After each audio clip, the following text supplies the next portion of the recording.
जी का बहुत आभारी हूँ जिन्होंने मुझे इस सम्मेलन में आमंत्रित किया और मेरे एक बहुत प्रिय विषय पर बात करने का, संवाद करने का आपसे मौका दिया।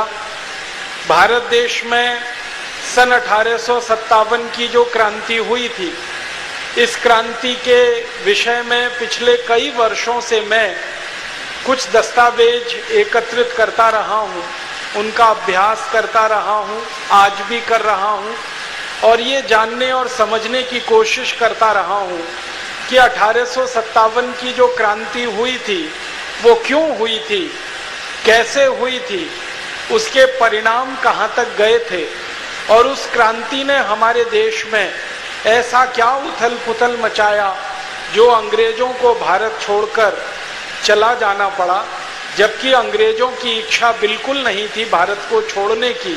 और दुनिया के 71 से ज़्यादा देशों में जिन अंग्रेजों का साम्राज्य चलता था, जिन देशों के साम्राज्य के बारे में कहा जाता था कि अंग्रेजों का साम्राज्य का सूरज कभी डूबता नहीं है, एक देश में सूरज डूबता है तो दूसरे देश में उग जाता है, ऐसे अंग्रेज जिन्होंने बहुत गहराई से जड़ें जमाई थी हमारे देश में, आखिर 1857 की क्रांति के बाद क्यों इस देश से जाने के लिए मजबूर हो गए?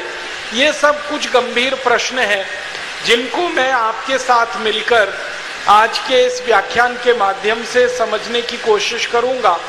और जो भी थोड़े बहुत दस्तावेज मैंने देखे हैं अंग्रेजों की संसद की लाइब्रेरी में, हाउस ऑफ कॉमन्स में, हाउस ऑफ लॉर्ड्स की लाइब्रेरी में, भारत के जो आर्काइव्स हैं, जो यहाँ के अभिलेखागार हैं, वहाँ पर जो दस्तावेज रखे हैं, अन्य कई पुस्तकालय हैं हमारे देश के, वहाँ पर जो 1857 के बारे में दस्तावेज रखे हैं, उनके कुछ संदर्भ आज के इस व्याख्यान में देने की कोशिश करूँगा। हमारे देश में 1857 का जो स्वाधीनता संग्राम हुआ, ये सबसे अनोखा और सबसे प्रबल था। और इसकी शुरुआत कहाँ से हुई? तो सारे भारत के इतिहासकार और अंग्रेजी इतिहासकार भी इस बात को अब मानते हैं कि इस 1857 के स्वाधीनता संग्राम की शुरुआत 29 मार्च 1857 को हुई। 29 मार्च 1857 को हमारे भारत देश में बंगाल का जो सबसे बड़ा नगर है कलकत्ता, आज जिसको हम कोलकाता कहते हैं, उसके पास में बैरकपुर नाम की एक छावनी हुआ करती थी अंग्रेजों की, जहां पर अंग्रेजों की सेना रहा करती थी। उस बैरकपुर छावनी में भारत के बहुत बड़े क्रांतिवीर श्री मंगल पांडे काम किया करते थे। मंगल पांडे अंग्रेजों की सेना में भर्ती हो गए थे एक सिपाही के रूप में और सेना के कार्य में लगे हुए थे। उन्हीं मंगल पांडे ने 29 मार्च 1857 को क्रांति की शुरुआत कर दी थी। शुरुआत कैसे हुई?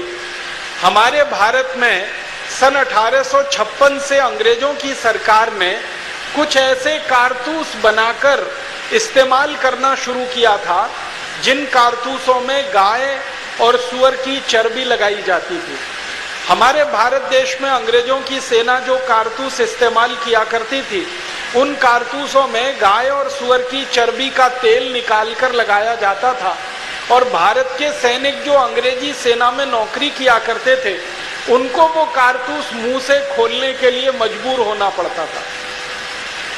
पुराने समय में जो कारतूस बना करते थे बंदूक में चलाने के लिए, उन कारतूसों के ऊपर एक टोपी लगी रहती थी। उस टोपी को खोलकर कारतूस को बंदूक में डाला जाता था, फिर उसको चलाया जाता था। वो जो टोपी लगाई जाती थी कारतूस की, उस टोपी को आसानी से लगाया जा सके और आसानी से निकाला जा सके, उसके लिए चिकनाई की जरूरत पड़ती थी, तेल की जरूरत पड़ती थी। और 1856 के आसपास सबसे सस्ती चिकनाई जो भारत में मिलती थी, सबसे सस्ती और सबसे आसानी से जो चिकनाई भारत में मिलती थी, वो गाय के मांस में से निकाला हुआ तेल होता था, सूअर के मांस में से निकाला हुआ तेल होता था। 1 किलो चिकनाई गाय के मांस में से निकाली हुई 4 आने में मिल जाया करती थी। 4 आने किलो, 4 आना आप समझते हैं 16 आने का 1 रुपया हुआ करता था, उस 16 आने के रुपए का 4 आना हिस्सा, तो 4 आने में 1 किलो चिकनाई मिल जाती थी, गाय के मांस में से निकाली गई, और लगभग 4 आने में ही मिल जाती थी सूअर के मांस में से निकाली हुई। अंग्रेजों की सरकार इन चिकनाइयों का इस्तेमाल कारतूस की टोपी को लगाने में, और वो टोपी मुंह से खोली जाए तो आसानी से निकल जाए, इसके लिए प्रयोग किया करती थी। अंग्रेजों ने जब ये कारतूस इस्तेमाल करना शुरू किया तो भारत के जो सैनिक अंग्रेजों की सेना में नौकरी किया करते थे, उनको इस बात पर बहुत आपत्ति हुई और कई सैनिकों ने अपना विरोध दर्ज कराया अंग्रेजी शासकों के सामने, अंग्रेजी सेना के बड़े अधिकारियों के सामने। दुर्भाग्य ये हुआ कि जब भी भारतीय सैनिकों ने ये विरोध दर्ज कराया कि हमको गाय की चर्बी के कारतूस मुंह से खोलने पड़ते हैं, तो अंग्रेजों के जो फौजी अफसर हुआ करते थे, उन्होंने इस शिकायत पर कोई ध्यान नहीं दिया और इन्होंने इसको कोई महत्व भी नहीं दिया। कारण क्या था? कारण यह था कि अंग्रेज खुद गाय का मांस खाते थे और अंग्रेजी सेना का एक बड़ा हिस्सा प्रतिदिन गाय का मांस खाया करता था। अंग्रेजी सेना के बहुत बड़े हिस्से में सूअर का भी मांस खाया जाता था। आप जानते हैं अंग्रेज आए थे यूरोप के इलाके से, और यूरोप के इलाके में गाय का मांस खाना सामान्य बात है, सूअर का मांस खाना और भी सामान्य बात है। 2 ही तरह के मांस पूरे यूरोप और अमेरिका में खाए जाते हैं। एक मांस को बीफ कहते हैं अंग्रेजी में, बीफ माने गाय का मांस, और एक मांस को पोर्क कहते हैं, पोर्क माने सूअर का मांस। तो बीफ और पोर्क खाने वाले अंग्रेज थे, गाय का भी मांस खाते थे, सूअर का भी मांस खाते थे। उनके लिए ये कोई महत्व की बात नहीं थी कि गाय का मांस और सूअर का मांस किसी कारतूस में लगा दिया जाए और उस कारतूस को मुंह से खोलना पड़े। उनके लिए तो ये सामान्य बात थी क्योंकि वो खाया करते थे। लेकिन भारत के जो सैनिक थे, भारत के जो नागरिक थे और अंग्रेजी सेना में काम करते थे, उनके लिए ये बहुत आपत्तिजनक था। जो हिंदू थे और भारतीय थे, उनके लिए ये आपत्तिजनक था कि गाय का मांस कारतूस पे लगाया जा रहा है, और जो मुसलमान थे और भारतीय थे, उनके लिए ये आपत्तिजनक था कि सूअर का मांस लगाया जा रहा है। इसलिए भारत के सैनिकों ने ये सवाल उठाना शुरू किया सन 1856 से, लेकिन अंग्रेजों के किसी भी अधिकारी ने इस पर ध्यान नहीं दिया। जिन भारतीय सैनिकों ने आपत्ति उठाई थी इन कारतूसों के सवाल पर, उनमें से एक भारतीय सैनिक थे अमर शहीद मंगल पांडे, जिनका नाम हम बड़े आदर से और सम्मान से लेते हैं। उन्होंने 29 मार्च सन 1857 को भरी परेड के मैदान में अंग्रेज अधिकारी से सीधे एक सवाल पूछा। परेड हो रही थी बैरकपुर की छावनी में, सवेरे का समय था, करीब 9 बजे के आसपास का। सारे भारतीय सैनिक लाइन से खड़े हुए थे परेड के लिए। उसी समय एक अंग्रेज अधिकारी आया, उसका नाम था मेजर ह्यूसन। उस ह्यूसन नाम के अंग्रेज अधिकारी को अमर शहीद मंगल पांडे ने सीधे एक प्रश्न किया कि क्या हमको अंग्रेज सरकार की तरफ से जो कारतूस दिए जा रहे हैं उसमें गाय की चर्बी लगी हुई है? तो मेजर ह्यूसन ने प्रश्न का उत्तर नहीं दिया, ना उसने हां कहा और ना उसने ना कहा। अमर शहीद मंगल पांडे ने फिर अपना सवाल दोहराया कि क्या हमें जो कारतूस दिए जा रहे हैं उसमें गाय और सूअर की चर्बी लगाई गई है? मेजर ह्यूसन ने फिर भी कोई उत्तर नहीं दिया, ना हाँ कहा ना ना कहा। बस इतने से में गुस्सा आया अमर शहीद मंगल पांडे को। उनके पास अपनी सर्विस राइफल थी, बंदूक थी, उसमें 2 गोलियां भरी हुई थी। उन्होंने वो बंदूक सीधे मेजर ह्यूसन के ऊपर चलाई। मेजर ह्यूसन को गोली लगी, लगने के बाद वो जमीन पे गिरा, थोड़ी देर तड़पा और मर गया। उसके बाद क्या हुआ, उसका एक दूसरा सहयोगी था, उसका नाम था लेफ्टिनेंट वॉग। वॉग नाम का जो अंग्रेज अधिकारी था, वो मंगल पांडे को पकड़ने के लिए घोड़े पर चढ़कर दौड़ा। मंगल पांडे ने दूसरी गोली चलाई और वो दूसरी गोली लेफ्टिनेंट वॉग के घोड़े में जाकर लगी और घोड़ा जमीन पर धराशायी हुआ और वॉग घोड़े से गिरकर जमीन पर उठने की कोशिश कर रहा था। इसी बीच में मंगल पांडे ने क्या किया, उनकी जो राइफल थी उसमें एक संगीन लगी हुई थी, वो संगीन को लेके दौड़े और बाघ के छाती में उन्होंने सीधे वो संगीन उतार दी और उसके बाद खून का फव्वारा छूटा और वॉग 4 से 5 मिनट में तड़पकर वहीं मर गया। बहुत सारे भारतीय सैनिक ये दृश्य देख रहे थे और उनके मन में भी कुछ न कुछ करने का गुस्सा और जज्बा पल रहा था। उसी समय मंगल पांडे ने सभी क्रांतिकारी भारतीय सैनिकों को ललकारते हुए कहा कि इन अंग्रेजों ने हमारा धर्म भ्रष्ट किया है, इन अंग्रेजों ने हमारा देश हमसे छीन लिया है, इन अंग्रेजों ने हमारी आजादी हमसे छीन ली है, इन अंग्रेजों ने हमारी स्वतंत्रता का हरण किया है, इन अंग्रेजों ने हमारी संस्कृति का नाश किया है, इन अंग्रेजों ने भारत की लूट की है। इस तरह का एक लंबा सा भाषण लगभग 15 से 20 मिनट का अमर शहीद मंगल पांडे ने दिया। भारतीय सैनिकों में थोड़ा सा क्रोध पैदा हुआ, लेकिन उसी समय अंग्रेजों के एक बड़े अधिकारी को इसकी जानकारी हो गई कि मेजर जनरल ह्यूसन और उसके बाद लेफ्टिनेंट वॉग ये दोनों मारे जा चुके हैं और अमर शहीद मंगल पांडे ने गोली चलाई है। तो अंग्रेजों की एक बड़ी फौज आई और उस बड़ी फौज ने मंगल पांडे को पकड़ने के लिए प्रयास शुरू किया। मंगल पांडे ने अपनी राइफल का कारतूस भरने का जो समय था वो समय का इस्तेमाल ना करते हुए राइफल में आगे जो संगीन निकली रहती है, जो तलवार की धार की तरह से काम करती है, उसका सदुपयोग करना शुरू किया और उस राइफल को तलवार की तरह से चलाते हुए उन्होंने कई अंग्रेज सैनिकों के गले काटे, कई अंग्रेज सैनिकों को घायल कर दिया। अंत में मंगल पांडे पकड़ लिए गए, अंग्रेजों ने उनको गिरफ्तार कर लिया। गिरफ्तार करने के बाद उनका कोर्ट मार्शल हुआ और कोर्ट मार्शल करीब 10 दिन तक चला।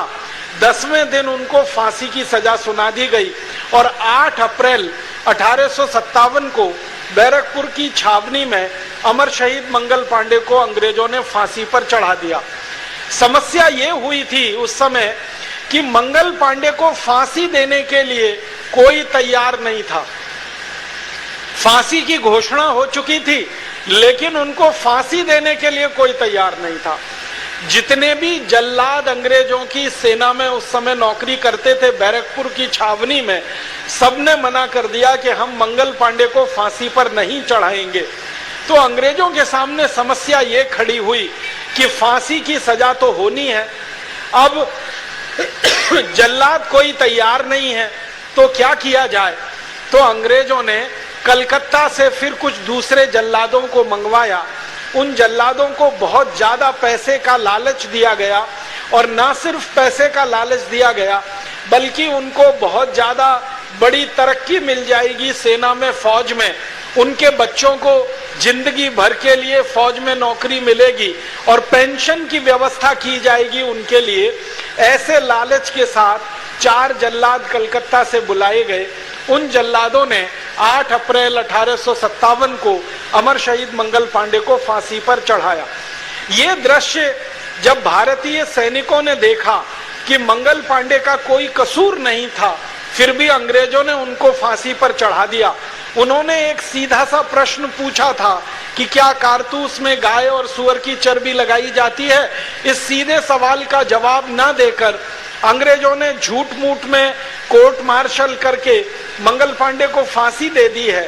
तो भारत के सैनिक जो उस छावनी में रहते थे उनमें बहुत गुस्सा और विद्रोह पैदा हो गया और बहुत अच्छा एक काम उन सैनिकों ने मिलकर कर लिया। करीब 1100 से ज्यादा भारतीय सैनिकों ने मंगल पांडे की फांसी होने के थोड़ी देर के बाद ही एक संकल्प कर लिया कि अब हम इस गुलामी की नौकरी को छोड़ देंगे, इन अंग्रेजी फौज की नौकरी को हम अब नहीं करेंगे, क्योंकि ना जाने हमारे साथ ऐसा कब क्या हो जाए जो मंगल पांडे के साथ हुआ। तो 1100 से ज्यादा भारतीय सैनिकों ने नौकरी छोड़ दी। वहां से वो जुलूस बनाकर थोड़ी दूर तक पैदल चलकर गए। बैरकपुर में जहां पर यह घटना घटित हुई थी उससे थोड़ी दूर पर गंगा नदी बहती है। ये गंगा नदी के बारे में आप सभी जानते हैं, इनका उद्गम स्थान गंगा नदी का गंगोत्री है, लेकिन अंतिम स्थान गंगा सागर है। गंगा सागर से पहले कलकत्ता पड़ता है, कलकत्ता के नजदीक में बैरकपुर है। तो बैरकपुर छावनी से ये 1100 सैनिक निकले और जुलूस की शक्ल में अंग्रेजी सेना की जो वर्दी उनको मिली थी वो उन्होंने फाड़ के फेंक दी। उनको जो टोपियां दी गई थी वो टोपियां उतार के उन्होंने फेंक दी। उनको छाती पर लगाने के लिए बैज मिलते थे अंग्रेजों की सेना में, वो बैज उन्होंने नोचकर फेंक दिए। अपनी साधारण भारतीय पोशाकों में वो तैयार होकर गंगा नदी के किनारे गए और सभी ने गंगा जल अपनी अंजुली में भरा और अंजुली में गंगा जल भर के उन्होंने एक संकल्प किया कि जिन अंग्रेजों ने भारत की गाय को काटा है, जिन अंग्रेजों ने भारत में हिंदू मुसलमानों के बीच में वैमनस्य बढ़ाया है, जिन अंग्रेजों ने आजादी को भारत का समाप्त कर दिया है, सभ्यता संस्कृति का नाश किया है, इन अंग्रेजों को अब हम भारत में रहने नहीं देंगे और इन अंग्रेजों को भारत से भगाकर ही दम लेंगे। बस यहीं से क्रांति की शुरुआत हो गई। ये जो 1100 सैनिक थे, इन्होंने 4-4, 5-5 सैनिकों के समूह बनाए और पूरे देश में इन्होंने उत्तर दक्षिण पूरब पश्चिम फैल जाने का फैसला किया और ये समूह पूरे देश में फैल गए। इन समूहों में जो सैनिक थे, इन सैनिकों का भविष्य जो है कोई बहुत निश्चित नहीं था, लेकिन देशभक्ति का ज्वार उनमें इतना तीव्र था कि उन्होंने अपने भविष्य की परवाह न करते हुए, अपने परिवार और बीवी बच्चों की परवाह न करते हुए गांव-गांव जाना शुरू किया और अंग्रेजों के खिलाफ जो कुछ उन्होंने फौज में देखा था वो गांव में जाकर सुनाना शुरू किया। अंग्रेज कैसे गाय काटते हैं और गाय का मांस किस तरह से खाया जाता है, अंग्रेज कैसे सूअर काटते हैं और सूअरों का मांस किस तरह से खाते हैं, फिर किस तरह से भारतीय सैनिकों का अपमान करते हैं, भारतीय धर्म और संस्कृति का कैसे मजाक उड़ाते हैं, भारत के लोगों की जो मान्यताएं हैं उन पर कैसे फिक्रे कसते हैं, ये सब बातें इन सैनिक समूहों ने गांव-गांव जाकर कहना जब शुरू किया तो धीरे धीरे गांव में ऐसा माहौल बनने लगा, शहरों में ऐसा माहौल बनने लगा कि अंग्रेजों के खिलाफ कोई बड़ी बगावत हो जाए। एक तरफ ये सैनिक थे जो सेना की नौकरी छोड़कर अंग्रेजों के खिलाफ गांव-गांव घूम रहे थे, दूसरी तरफ हमारे इस देश के एक महान तपस्वी संत परम पूजनीय महर्षि दयानंद थे, जिन्होंने भारत के साधारण से लोगों के बीच में जाकर अंग्रेजों के खिलाफ एक बड़ा माहौल बनाना उस समय शुरू किया हुआ था। ये जो सैनिक थे जो सेना छोड़कर भारत में आजादी की लड़ाई के लिए लग गए थे, ये पूर्वी भारत और दक्षिण भारत में ज्यादा घूम रहे थे। परम पूजनीय महर्षि दयानंद और उनके जो सहयोगी थे वो उत्तर भारत में काफी बड़े पैमाने पर प्रचार प्रसार में लगे हुए थे। उनके बहुत सारे साधु संत सन्यासी फकीर इस पूरे उत्तर भारत में गांव-गांव घूमकर अंग्रेजों के खिलाफ माहौल बनाने में और अंग्रेजों के खिलाफ कोई संगठन खड़ा करने में लगे हुए थे। दोनों का संगम हो गया। सेना में काम करने वाले भारतीय सैनिक और समाज में काम करने वाले परम पूजनीय महर्षि दयानंद के तैयार किए हुए सैनिक, ये दोनों जब मिले तो इसमें से विस्फोट हो गया। और ये विस्फोट हुआ इसी मेरठ की पवित्र भूमि पर जहां हम बैठे हैं। जब उत्तर भारत के महर्षि दयानंद सरस्वती के सहयोगी और उनके शिक्षित और दीक्षित शिष्यों ने और दक्षिण भारत पूर्वी भारत से आए हुए इन सैनिकों ने एक दूसरे के संवादों से, एक दूसरे की बातों से मन में जब बड़े संकल्प कर लिए तो उस संकल्प का पहला प्रादुर्भाव इस मेरठ की भूमि पर हुआ 10 मई 1857 को। हुआ क्या था, मेरठ में एक घटना घटित हुई थी। आप जानते हैं बैरकपुर जैसे बड़ी छावनी थी, वैसे ही मेरठ भी अंग्रेजों की सबसे बड़ी छावनी थी उत्तर भारत में। उत्तर भारत में अंग्रेजों की दो ही सबसे बड़ी छावनियां हुआ करती थी, एक तो अंबाला जिसको आज अंबाला कैंट कहा जाता है और दूसरा था ये मेरठ। ये मेरठ कैंट का पूरा इलाका अंग्रेजों की छावनी का इलाका था। इस अंग्रेजी छावनी में 6 मई 1857 को बहुत सारे भारतीय सैनिकों ने अंग्रेजी अधिकारियों को कारतूस इस्तेमाल करने से मना कर दिया था। 6 मई 1857 को यहाँ मेरठ कैंट में परेड हो रही थी। उस परेड में भारतीय सैनिक जो अंग्रेजों की फौज में नौकरी करते थे, उनको ये कारतूस दिए गए इस्तेमाल करने के लिए और आदेश मिला कि इन कारतूसों को चलाओ। तो भारतीय सैनिकों ने वो कारतूस चलाने से मना कर दिया। 6 मई 1857 को ये कारतूस चलाने से जब सैनिकों ने मना किया तो अंग्रेज अधिकारियों के कान खड़े हो गए और उनको ये समझ में आने लगा कि बैरकपुर में जो घटना घटित हुई है अमर शहीद मंगल पांडे की बगावत और क्रांति के रूप में, वो शायद मेरठ में भी घटित हो सकती है। वैसा ही कुछ मेरठ में भी हो सकता है। तो अंग्रेज अधिकारियों ने ये फैसला कर लिया कि मेरठ में जो क्रांतिकारी भारतीय सैनिक अंग्रेजों की फौज में हैं, इन सबको फौज से निकाल दिया जाएगा और इनको हथकड़ियां पहनाकर जेल में डाला जाएगा और इनके ऊपर कम से कम 10 साल की सजा का प्रावधान किया जाएगा और इनको जितनी भी बेइज्जती हो सकती है वो बेइज्जती इनकी की जाएगी।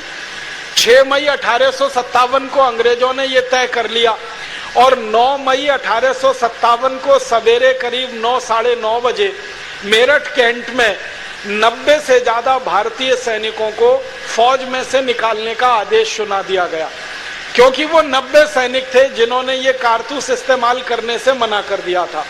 फिर उसके बाद अंग्रेजी अधिकारियों ने ये घोषणा कर दी कि इन सभी सैनिकों को हथकड़ियां पहना दी जाएं, इनके कपड़े उतारे जाएं, इनकी टोपियां उतारी जाएं, इनके बैज छीन लिए जाएं और इनको हाथ को पीछे बांधकर इनकी नंगे शरीर से परेड निकाली जाए। भारतीय सैनिकों का ये अपमान बहुत ज्यादा उन्होंने 9 मई को कर दिया। सभी सैनिकों के कपड़े उतार लिए, उनके हाथ पीछे बांध दिए, हाथों में हथकड़ियां, पैर में बेड़ियां और उनका परेड मैदान में जुलूस निकलवा दिया। तो जो दूसरे भारतीय सैनिक इस घटना को देख रहे थे, उनके मन में बहुत गुस्सा पैदा हुआ और उन सैनिकों ने अपने गुस्से का उस समय तक तो कोई इजहार नहीं किया, उस समय तक तो गुस्से को उन्होंने प्रकट नहीं किया, लेकिन शाम को करीब 5 बजे के आसपास जो भारतीय सैनिक गुस्सा प्रकट करने की कोशिश कर रहे थे, वो मेरठ शहर के बाजार में निकले कुछ सामान आदि खरीदने के लिए। तो बाजार में कई महिलाओं ने उनके ऊपर बहुत कठोर टिप्पणियां कर दी। कई माताओं ने, बहनों ने उनको ये कहा कि तुम्हारे जो सहयोगी रहे, तुम्हारे जो भाई रहे, अंग्रेजों ने ऐसे 90 से ज्यादा भारतीय सैनिकों का जो अपमान किया है, उनकी वर्दियां उतारी हैं, उनको शरीर नंगा करके उनकी परेड निकाली है, उनको जो है हथकड़ी और बेड़ियां डालकर उनके साथ जो दुर्व्यवहार किया है, तुम कैसे भारतवासी हो, अपने भाइयों के इस अपमान पर चुपचाप बैठे हो। तो सैनिकों का गुस्सा भड़क गया। वो लौटकर वापस आए बाजार से। आपात एक मीटिंग उन्होंने बुलाई और उस मीटिंग में ये तय कर लिया कि कल सवेरे 10 बजे, 10 मई को सवेरे 10 बजे, ये घटना है 9 मई की, उन्होंने संकल्प किया कि अगले दिन सवेरे 10 बजे हम कुछ ऐसा बड़ा काम करेंगे जिससे अंग्रेज भी कांपेंगे और अंग्रेजों की सरकार के कान खड़े हो जाएंगे। अगले दिन सवेरे 10 मई को संयोग से रविवार का दिन था और रविवार के दिन आप सभी जानते हैं अंग्रेजों की सरकार के जो अंग्रेजी सैनिक थे वो चर्च जाया करते थे और चर्च जाना उनके लिए बहुत जरूरी बना दिया गया था। हमारे देश में एक अंग्रेज अधिकारी हुआ करता था, उसका नाम था वेलेजली। उसने 1798 में ईस्ट इंडिया कंपनी की नौकरी करने वाले हर अंग्रेज सैनिक के लिए ये कानून बना दिया था कि रविवार के दिन उन्हें चर्च जाना बहुत जरूरी है। अगर वो चर्च नहीं जाएंगे तो उनको प्रमोशन नहीं मिलेगा, उनकी तनख्वाह में कटौती की जा सकती है, उनकी सुविधाएं घटाई जा सकती हैं। तो सभी अंग्रेज तनख्वाह के लालच में, प्रमोशन के लालच में या थोड़ा डर कर चर्च जाया करते थे हर रविवार को। और ये वेलेस्ली नाम का ही अंग्रेज अधिकारी था जिसने रविवार की छुट्टी कराई थी पूरे भारत देश में, जो दुर्भाग्य से आजादी के 63 साल के बाद आज भी चल रही है। रविवार का दिन छुट्टी का दिन होगा क्योंकि उस दिन चर्च जाना है। और ये छुट्टी पहले की गई थी अंग्रेज अधिकारियों के लिए, बाद में ये छुट्टी कर दी गई भारतीय सैनिकों के लिए, और भारतीय सैनिकों के साथ भारतीय नागरिकों के लिए जो अंग्रेजी ईस्ट इंडिया कंपनी में काम किया करते थे। तो 10 मई को रविवार था। सारे अंग्रेज सैनिक रविवार के दिन यहाँ मेरठ के चर्च में गए हुए थे। वो चर्च की बिल्डिंग अभी भी टूटी फूटी यहाँ आप देख सकते हैं, जो कैंट एरिया में है। इधर भारतीय सैनिकों ने संकल्प कर लिया था कि अभी अंग्रेजों को सबक सिखा देना है। तो जब अंग्रेज चर्च में अंदर घुसे हुए थे और अपनी प्रार्थना कर रहे थे, उसी समय मेरठ में क्रांति की शुरुआत हुई, बगावत हुई, और सबसे पहले भारतीय सैनिकों ने यहाँ का चर्च जला दिया, चर्च में आग लगाई। तो जो अंग्रेज चर्च के अंदर भरे हुए थे वो सब के सब अंदर जल के भस्म हो गए। उनकी कुछ स्त्रियां थीं, उन स्त्रियों को भी उसमें जल जाना पड़ा, और कुछ छोटे बच्चे थे उनको भी उस चर्च में जल जाना पड़ा।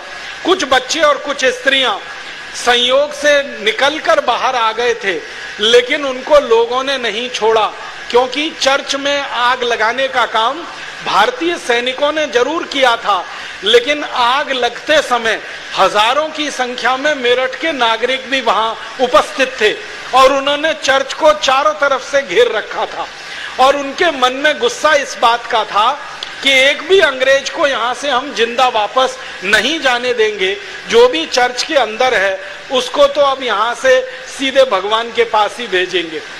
उसी के बाद चर्च जलने के बाद यहाँ अंग्रेज अधिकारियों के जितने बंगले थे एक एक करके सब में आग लगाई गई, और उन बंगलों में जलकर कई अंग्रेज अधिकारी राख हो गए, खाक हो गए। उसके बाद भारतीय सैनिकों ने मेरठ नगर के नागरिकों के साथ मिलकर पूरे शहर में एक एक मोहल्ले में ये ढूंढना शुरू किया कि कहाँ अंग्रेज छुपे हुए हैं, क्योंकि उनको ये जानकारी मिली कि काफी अंग्रेज अपने घरों से भागकर किसी दूसरे के घर में छुप गए हैं, गलियों में चले गए हैं, और भारतीय सैनिक उनको ढूंढते रहे।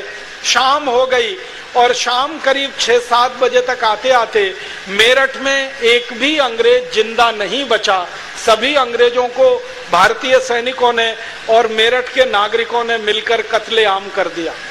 आपको ये जानकर बहुत आश्चर्य लगेगा, बहुत हैरानी होगी कि सैनिकों के पास तो बंदूकें थी, सैनिकों के पास तो संगीनें थी, तलवारें थी, उनसे वो अंग्रेजी सैनिकों के सामने लड़ाई लड़ रहे थे।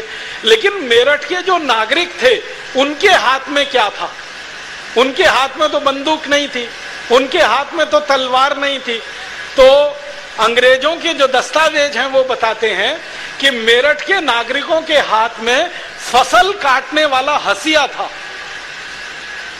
जिससे फसल काटी जाती है। गेहूं की फसल हम काटते हैं, धान की फसल काटते हैं, वो हंसिया था लोगों के हाथ में।